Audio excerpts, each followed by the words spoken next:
दारू, सुट्टा, गांजा, अफीम, घूमना, मारना, पीटना, ये सब क्या है? Bad habits. और शायद तक तुम्हारी भी कोई बैड हैबिट होगी यूट्यूब के ऊपर, तभी तुमको ये वीडियो देखने को मिली है।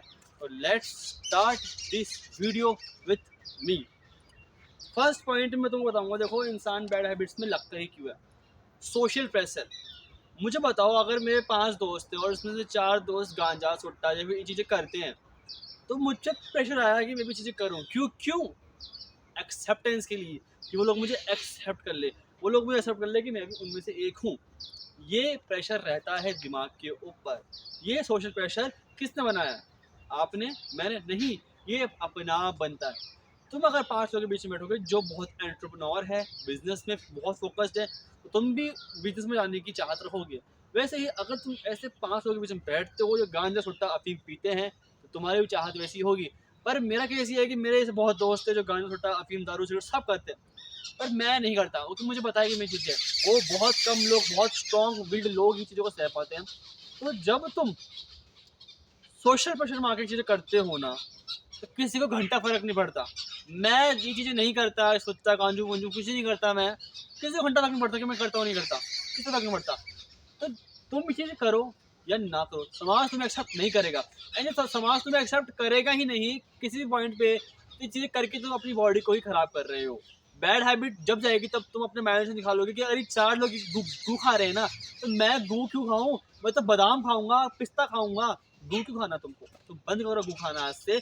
समाज तुम्हें कभी एक्सेप्ट नहीं करेगा मेरे भाई, मेरे दोस्त।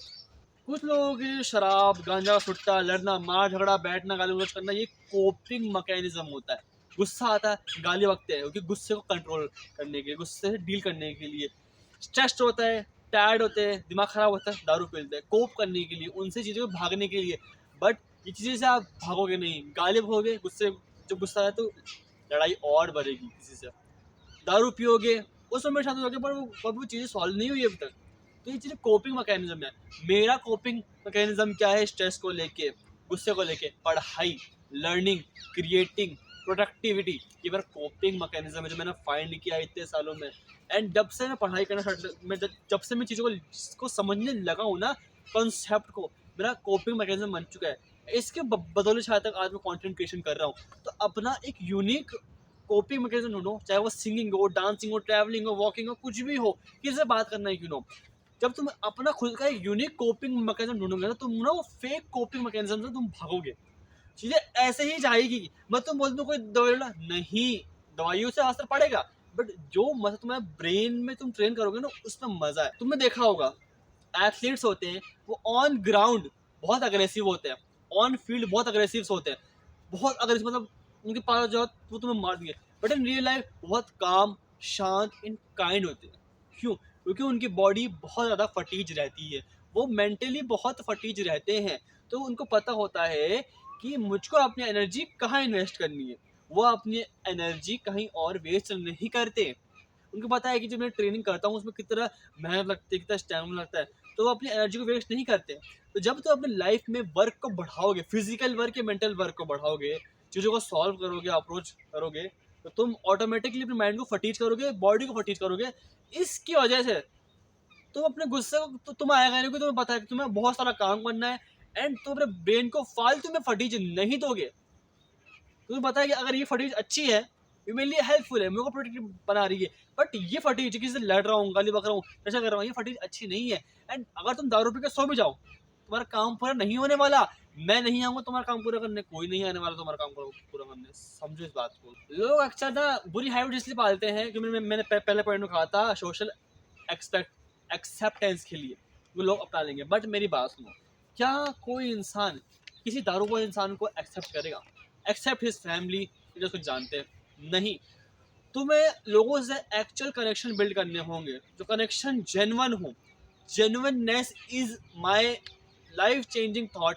जेन्युइन रहो हमेशा, चाहे वो कोई भी हो। जेन्युइन कनेक्शन बिल्ड करो लोगों से।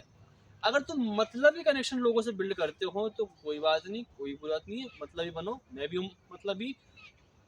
बट मतलबी वहां बनो जहाँ तुम्हें अपना काम पूरा करना हो, जहाँ तुम बताओ कि मेरा काम बिगड़ सकता है, वहां मतलबी बनो। लोगों से बात करनी है, खुल के बात करो, उनसे कनेक्ट करो। क्योंकि मोस्ट ऑफ द मैंने लोग देखे जो शराब, दारू, गांजा, सिगरेट ये चीज़ें करते हैं वो बहुत लोनली होते हैं अंदर से, क्योंकि वो लोगों से ढंग से बात नहीं कर पाते। उनको लगता है कि सब दुनिया मतलबी है। भाई ऐसा कुछ नहीं, लोगों से बात करो, बैठो, कनेक्शन बिल्ड करो अच्छा अच्छे, चाहे वो लड़की हो, लड़का हो, कोई भी हो, बड़ा हो, बूढ़ा हो, सबसे बात करो, सबसे अच्छे से बात करो, अपने अच्छे अच्छे कनेक्शन बिल्ड करो, उससे ही लाइफ बेटर होगी। अच्छे कनेक्शन बिल्ड करोगे तुम्हारे माइंड में लोनलीनेस के ख्याल नहीं आएंगे। एंड लोनलीनेस होती है जो इंसान को अलग अलग रास्तों पर लेके जाती है। अगर किसी इंसान के अच्छे कनेक्शन है, मैं नहीं कह रहा कि वो बहुत ज़्यादा एक्सट्रोवर्ट है, वो सोशली बहुत अच्छा नहीं, अच्छे कनेक्शन से लोगों से, तो कभी भी ऐसी हैबिट्स तरफ नहीं जाएगा। सो build your connection very very good, kind and genuine.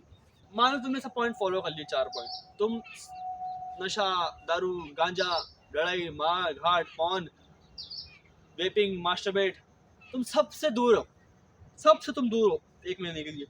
But suddenly तुम्हारा मन किया देख लेते यार पॉन, तुमने देख लिया पॉन, तुमने दारू पी ली, एंड फिर तुम्हारे मन में ना उसके जस्ट बाद एक गिल्ट आ जाएगा, अरे यार कर लिया। पर फिर तुम ना उस गिल्ट के चक्कर में, जो बाबा हो गया अब तो हो चुका है, 12 बजे चलते, ऐसा नहीं होने वाला। तो जो हो चुकी है पास्ट में वो हो चुकी है, वो पैराडॉक्स बन चुकी है, वो कभी एग्जिस्ट करती ही नहीं है। अब पास्ट में जो हुआ वो अब एग्जिस्ट नहीं करता, फ्यूचर में जो होगा वो पता नहीं कब होगा, प्रेजेंट पता नहीं कब बीतते जा रहा है। तो focus on your life man. दारू पी ली कोई बात नहीं, मुट्ठी मार ली कोई बात नहीं, वो चीज़ें हो चुकी है, चीज़ें जा चुकी है, बीत गया वो समय। फोकस करो आज पे, अभी पे, मुझ पे, तुम पे, सब पे। तुम्हारी लाइफ इन चीज़ों से नहीं बना ली। तुम दारू पी रहे हो, तुम्हारी लाइफ चलेगी, समझ लो उस बात। तो गिल्ट में खुद को मत रखो, कर ली कोई बात नहीं, हो गया, माफ करो जिसको भूल जाओ। बट याद रखो, गिल्ट में मत रहो, गिल्ट कनेक्ट मत करो। अगर हो भी रहा है कोई बात नहीं, महीने में एक बार, साल में एक बार, कोई बात नहीं, हो भी रहा है कोई दिक्कत की बात नहीं है। But focus on your life, इसको अपनी डेली लाइफ का पार्ट मत बनाओ। जैसे मेरे डेली लाइफ का पार्ट क्या है, कंटेंट क्रिएट करना। ये एक चीज़ मुझको बहुत हेल्प करती है खुद से कनेक्ट करने में, बोलने में, अपने थॉट्स को टेबल पे रखने पे, शब्दों को बुनने में। सो ये चीज़ें डेली करता हूँ। बट दारू, मुट्ठी, पॉन, चीज़ें नहीं करनी चाहिए आपको, चीज़ें आपको बिगाड़ देगी। बिकॉज क्या होता है, जब आप ये चीज़ करते हो ना, दारू शराब ये चीज़ आप करते हो, तो आपका माइंड लगता है कि आप बहुत लोनली हो, एंड लोनलीनेस की वजह से आपकी बॉडी खुद को रिकवर बहुत स्लो करती है। सो 5 पॉइंट हैं, 5 पॉइंट को समझो। मैं पॉइंटों को मुझे इस तरीके से बोलता हूँ क्योंकि मुझे पता है कि अगर मैं सिंपली मैं बोल दूंगा पॉइंट्स तो आप समझ नहीं पाओगे। पॉइंट्स ऐसे हैं जो आपको पॉइंट समझने पड़ेंगे बहुत डीपली, तभी आप पॉइंट को एक्सेप्ट कर पाओगे। सो अब मिलते हैं अगली वीडियो में।